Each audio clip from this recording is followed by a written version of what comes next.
The Gospel of Mark, chapter 7. Then the Pharisees and some of the scribes gathered together to him, having come from Jerusalem. Now when they saw some of his disciples eating bread with defiled, that is, unwashed hands, they found fault. For the Pharisees and all the Jews don't eat unless they wash their hands and forearms, holding to the tradition of the elders. They don't eat when they come from the marketplace unless they bathe themselves, and there are many other things which they have received to hold to, washings of cups, pitchers, bronze vessels, and couches.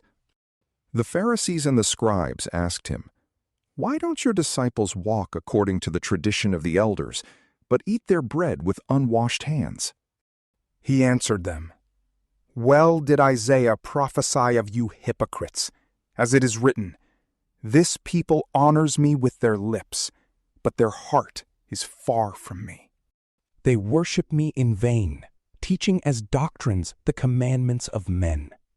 For you set aside the commandment of God and hold tightly to the tradition of men, the washing of pitchers and cups, and you do many other such things." He said to them, "Full well do you reject the commandment of God, that you may keep your tradition. For Moses said, 'Honor your father and your mother,' and 'He who speaks evil of father or mother, let him be put to death.'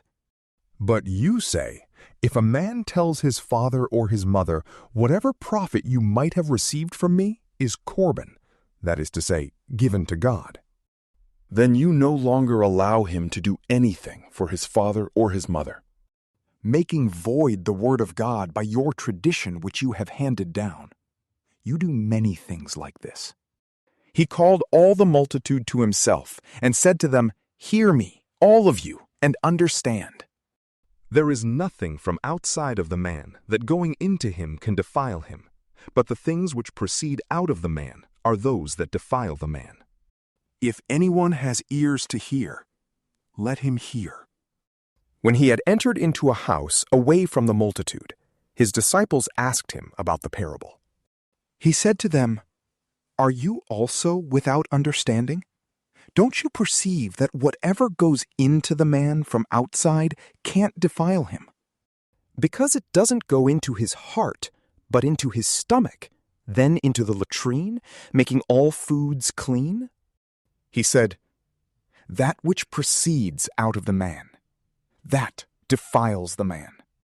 For from within, out of the hearts of men, proceed evil thoughts, adulteries, sexual sins, murders, thefts, covetings, wickedness, deceit, lustful desires, an evil eye, blasphemy, pride, and foolishness. All these evil things come from within and defile the man." From there he arose and went away into the borders of Tyre and Sidon. He entered into a house and didn't want anyone to know it, but he couldn't escape notice. For a woman whose little daughter had an unclean spirit, having heard of him, came and fell down at his feet. Now the woman was a Greek, a Syrophoenician by race.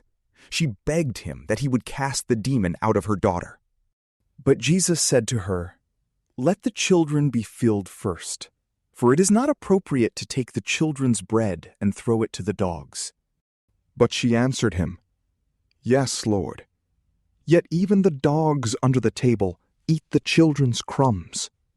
He said to her, "For this saying, go your way. The demon has gone out of your daughter." She went away to her house and found the child having been laid on the bed, with the demon gone out.